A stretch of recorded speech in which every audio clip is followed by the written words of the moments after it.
Hey guys, and welcome back to one of my videos. Today I'm just going to do a takedown of crochets and put her in a wig install.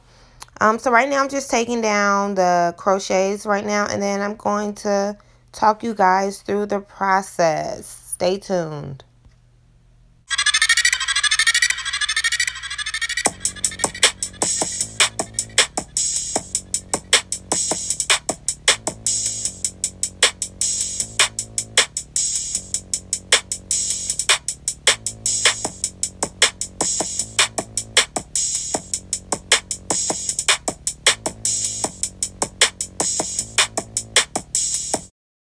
We're almost done taking down her hair, and I'm going to do the shampoo and the blow dry off camera, and then I'm going to come back on camera for the braids. Hey guys, okay, we are back. We're going to get into these braids. She has a lot of hair and it's really thick. Okay, so the braid technique I'm doing is you're going to braid straight down and you're going to leave the rest hanging. And then when you start your next braid, you're going to pull the hanging part up into the braid. I hope I explained that correctly or so you guys can get it. The video is fast, but it should be slow enough for you guys to get the technique. Again, you're going to braid straight down. The remaining of the braid hanging, you're going to leave it there. You're going to start your next braid and you're going to pull up the hanging part into the braid. It's like you're feeding it into the second braid. And I do that all around. I tried doing a circle on her head before. It works. It just doesn't last for a long time. So because she has a lot of hair, I found out this works best for her. For her hair to be flat and for it to last for a decent amount of time.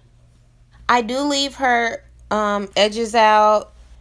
Just really not for a leave out. It's really just to protect her edges. She is putting on a wig and she is getting it sewn down. So I don't want it to damage her edges. Her edges is a little bit weaker than the rest of her hair. It's not as long as the rest of her hair or as thick. So I leave the edges out. It looks really good too. I do curl it and it kind of blends well. So if she wants to pull her hair back or put it into a ponytail, it's really good for that. But I left it out just to not cause as much damage to her edges that could be caused if I put them up.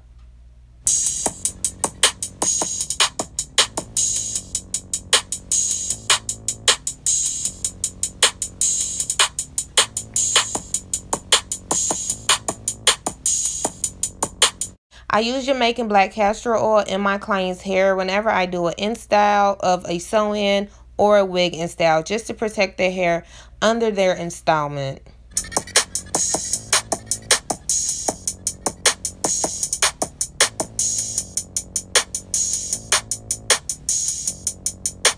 So after I put the wig on, I make sure it's secure. I make sure that it is on the edges that it's supposed to be hitting on all the corners. And I cut the lace off at the front. I get my needle and my thread.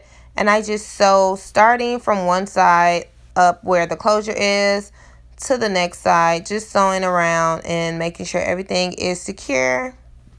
I also sew in between the hair, right where the closure piece is at. So like the first two braids, like that's very at the top, I just part the hair and I find the braid with my finger because I can't see it. And I sew to the best that I can onto that braid. Just so the closure, because it's not glued down, just so the closure can have a little bit more security to it. It is secure already, but I like to just make sure. I'm giving sis some baby hairs right here. Who don't love baby hairs? Everybody love baby hairs. I did not show you guys the edge control I'm using because I forgot. But I'm using the Ebin 24-hour hold edge control. No color, just clear. Also, guys, this is the wig that we made in my first YouTube video that I posted. It's the very first YouTube video I posted. This was like a week ago. I finally got to put it on her head and to record a video to show you guys because I said I would. It has been a long day. Thank you guys for watching the video, and I hope you continue to watch the rest of my videos. Please don't forget to subscribe, and thank you so much.